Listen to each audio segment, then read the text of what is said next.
The day justice froze. The courtroom was silent. Not the ordinary silence that filled a courtroom before proceedings began. This silence felt different, heavy, uneasy, the kind of silence that makes people glance at one another without knowing why. Every seat in the gallery was occupied. Reporters filled the back rows. Several attorneys from neighboring courtrooms had quietly slipped inside to watch. Even veteran court staff sensed something unusual about today's hearing. At the defense table sat Richard Kane, once one of the city's most celebrated detectives, now a criminal defendant. For more than 30 years, Kane had built a reputation as a relentless investigator. He solved difficult cases, received commendations, appeared on local news programs. Young officers admired him. Politicians praised him. People trusted him. But none of that mattered today.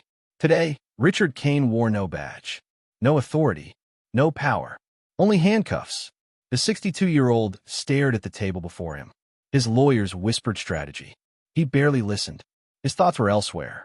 Because deep down, Richard knew something. The evidence against him was overwhelming. Years of corruption allegations, evidence tampering, witness intimidation, falsified reports. Secrets that had remained buried for decades were finally coming to light. And he feared this day would come. The courtroom doors opened. Everyone immediately stood. All rise. The judge entered. Richard glanced up casually, then froze. His body became completely still. The blood drained from his face. His eyes widened. His mouth opened slightly. The judge walked calmly toward the bench. Confident, professional, composed. Richard felt his chest tighten. No, impossible. His heartbeat accelerated. The judge sat down, adjusted several documents, then looked directly toward the defense table. Toward him. Richard recognized those eyes instantly. 20 years vanished in a single moment. Suddenly, he wasn't sitting in a courtroom. He was standing inside a police interrogation room, watching a frightened teenager insist he was innocent. Watching tears run down a mother's face. Watching a young life collapse. No, Richard whispered. The attorney beside him looked confused. What? Richard couldn't answer, because the nameplate on the bench confirmed his worst fear. Judge Marcus Johnson. The same Marcus Johnson he had sent to prison 20 years earlier. The same Marcus Johnson whose life had been destroyed by a murder conviction. The same Marcus Johnson who had spent 2 decades behind bars for a crime he never committed. Richard felt panic rising inside him. How was this possible? Marcus should have disappeared. Most people would have. Most people would have emerged angry, broken, defeated. Yet somehow the teenager he'd buried inside a prison cell had returned wearing a judge's robe. The spectators noticed Richard's reaction. Whispers spread quietly. Something was clearly wrong. Judge Marcus Johnson surveyed the room. His expression revealed nothing. No anger, no bitterness, no satisfaction, just professionalism.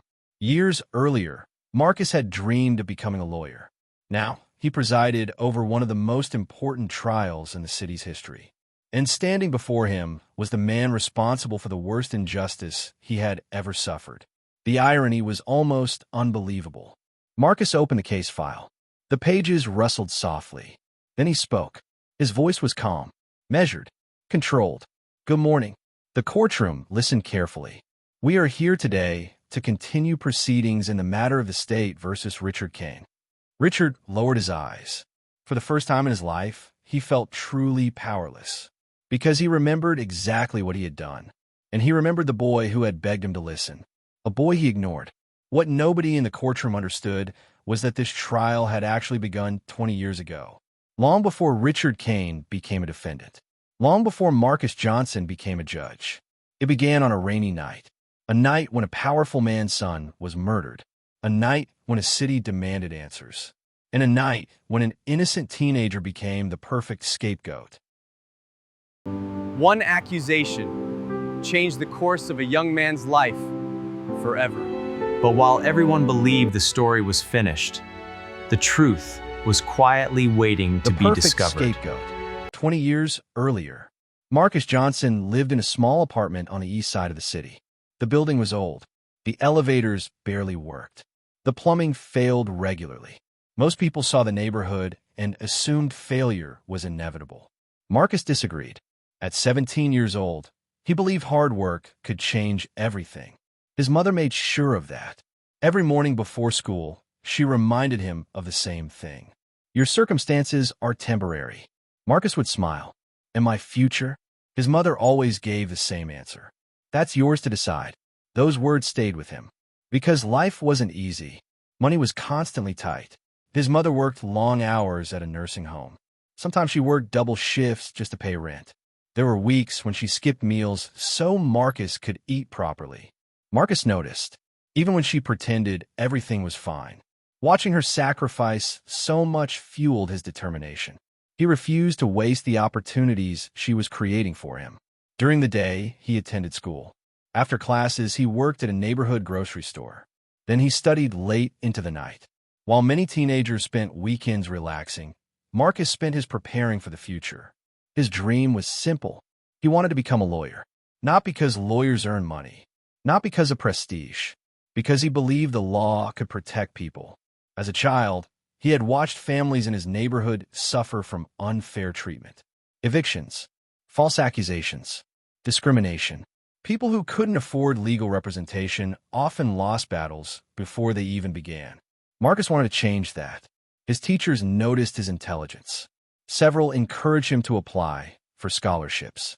One teacher even called him the most determined student she had ever taught. Everything seemed possible, until the night everything changed. The storm arrived shortly after sunset. Rain hammered the city streets.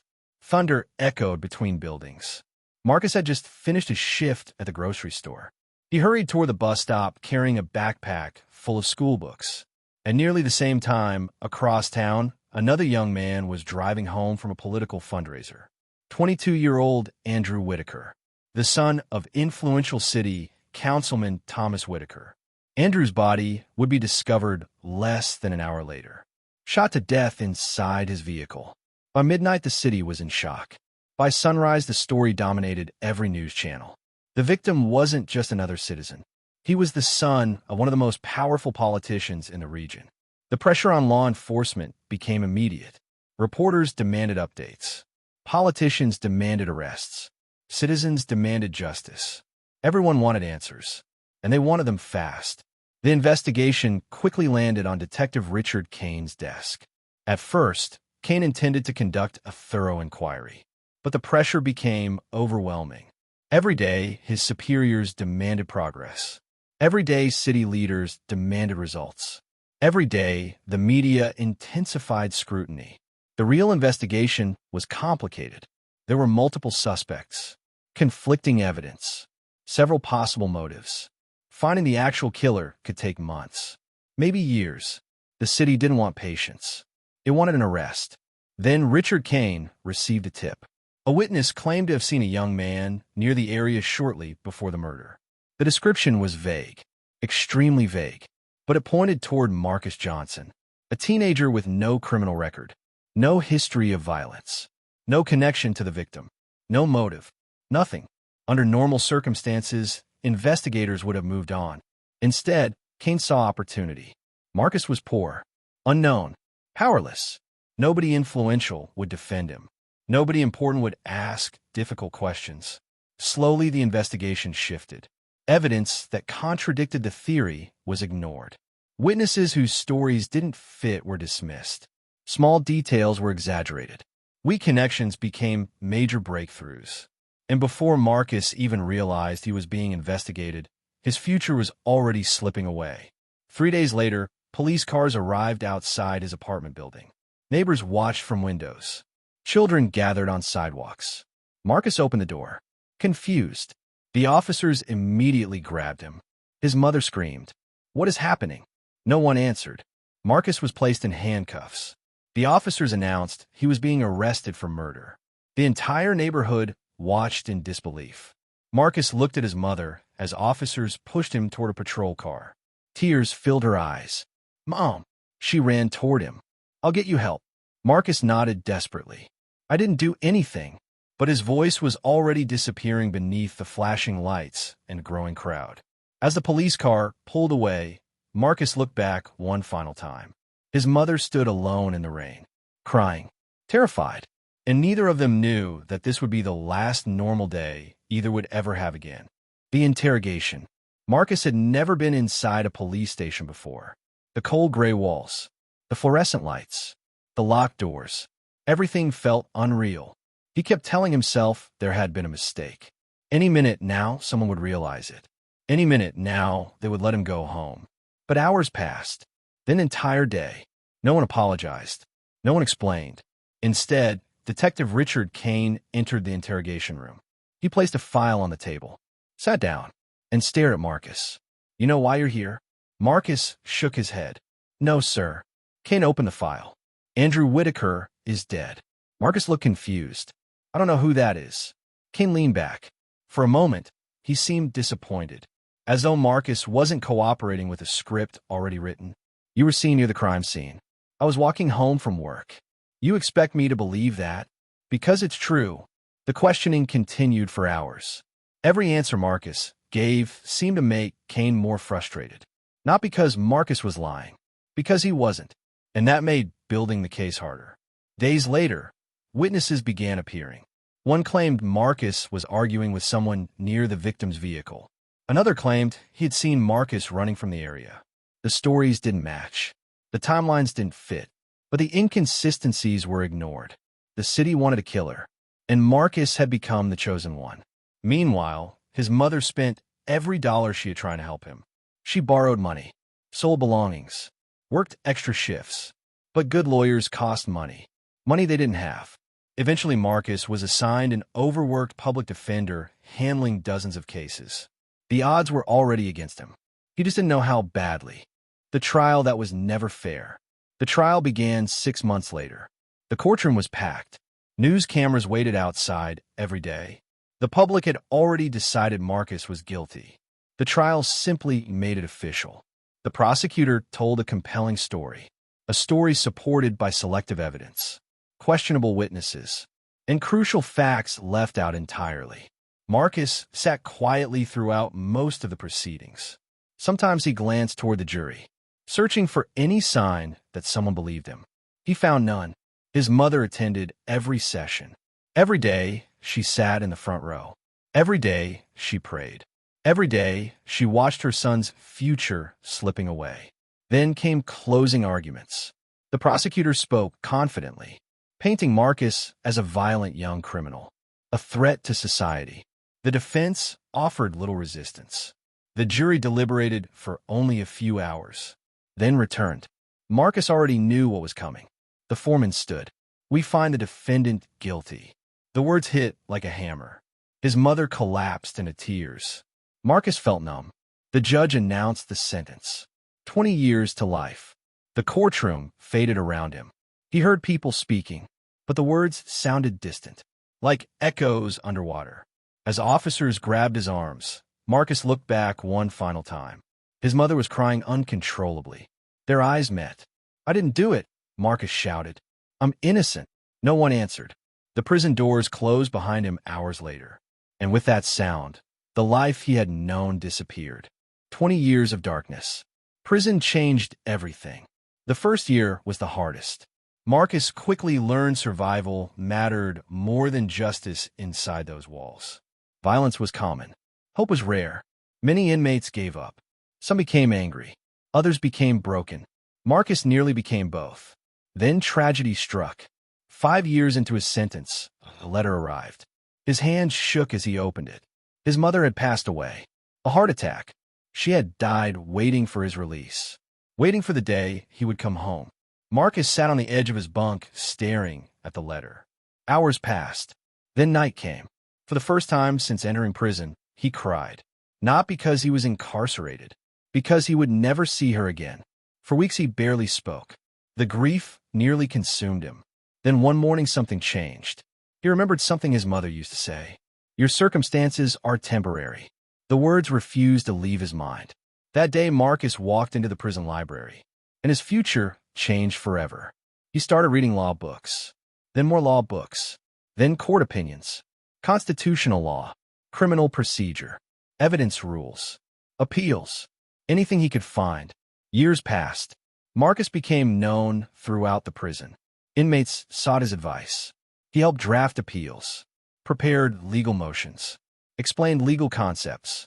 Even guards began calling him counselor. For the first time in years, Marcus felt purpose again. Yet one question never left his mind. Who really killed Andrew Whitaker? The truth surfaces. 20 years after Marcus entered prison, a young investigative journalist named Sarah Bennett reopened the case. At first, she expected a routine story. Instead, she found inconsistencies, missing reports, contradictory statements, witnesses changing testimony, evidence disappearing. Then came the breakthrough: DNA evidence. Technology had advanced significantly since Marcus's conviction. Items recovered from the crime scene were retested. The results shocked everyone. Marcus Johnson could not have committed the murder. The evidence excluded him completely. The city exploded. News stations ran the story nonstop. Politicians scrambled to distance themselves. Former investigators faced scrutiny. And for the first time, the truth began emerging. The conviction was overturned. Marcus Johnson was free. After 20 years, the prison gates opened. Cameras waited outside. Reporters shouted questions. Microphones stretched toward him. Everyone expected outrage, bitterness, anger. Instead, Marcus simply said, "I lost 20 years. I won't lose the rest of my life." Then he walked away. From prisoner to judge, Marcus sued the city. The lawsuit uncovered shocking corruption. Evidence had been manipulated. Witness statements altered. Important reports hidden. The investigation eventually pointed toward Detective Richard Kane. The city settled for millions of dollars. Many expected Marcus to disappear and enjoy his compensation. Instead, he enrolled in law school. People thought he was crazy. He was already middle-aged. Starting over seemed impossible. Marcus ignored them. He studied harder than anyone, graduated with honors, became a lawyer, then a respected legal advocate, then a legal scholar. Years later, after earning widespread respect, he was appointed judge. The teenager who once stood in shackles now wore judicial robes. His journey inspired thousands. Yet fate had one final surprise waiting. Richard Kane was arrested. Evidence tampering, corruption, obstruction of justice. The very crimes that had destroyed Marcus's life. And somehow, by chance, Kane's case landed in Judge Marcus Johnson's courtroom. Justice, not revenge. The trial attracted national attention. People filled the courtroom every day. Many expected revenge. After all, who could blame Marcus? 20 years stolen. A mother's funeral missed. A life destroyed. Richard Kane certainly expected revenge. Fear followed him everywhere. But Marcus did something remarkable. He treated Kane fairly. Every motion was considered. Every right protected. Every legal standard followed. The same standards Marcus never received. Week after week, the trial continued. Evidence mounted. Witnesses testified. Documents exposed years of misconduct. Eventually, the jury reached a verdict. Guilty. The courtroom waited for sentencing. Richard Kane stood silently. Older now, smaller somehow. The confidence he once carried had vanished. Before sentencing, Kane spoke. His voice barely audible. "After everything I did to you, Marcus looked directly at him. The room became silent. Then he answered, "Because justice isn't revenge." No one moved. No one spoke. Marcus continued, "If I use this courtroom to settle personal scores, then I'm no better than the people who corrupted it." Several spectators wiped tears from their eyes. "For 20 years, I prayed someone would treat me fairly. Today, I choose to give you what I never received." The courtroom sat frozen, because everyone understood the weight of those words. Marcus imposed a lawful sentence. Nothing more, nothing less. As officers escorted Kane away, he glanced back one final time. The teenager whose life he had destroyed had defeated him in the most unexpected way possible. Not through hatred, not through revenge, but through integrity. Marcus remained seated as the courtroom emptied. 20 years earlier, he had entered a courtroom as a frightened 17-year-old begging for justice. Today, he left it as a judge who had finally delivered it. And that was a victory no prison could ever take away. What would you have done if you were in his position? Do you believe justice was served? Let us know in the comments section. Subscribe, like, and share for more incredible stories.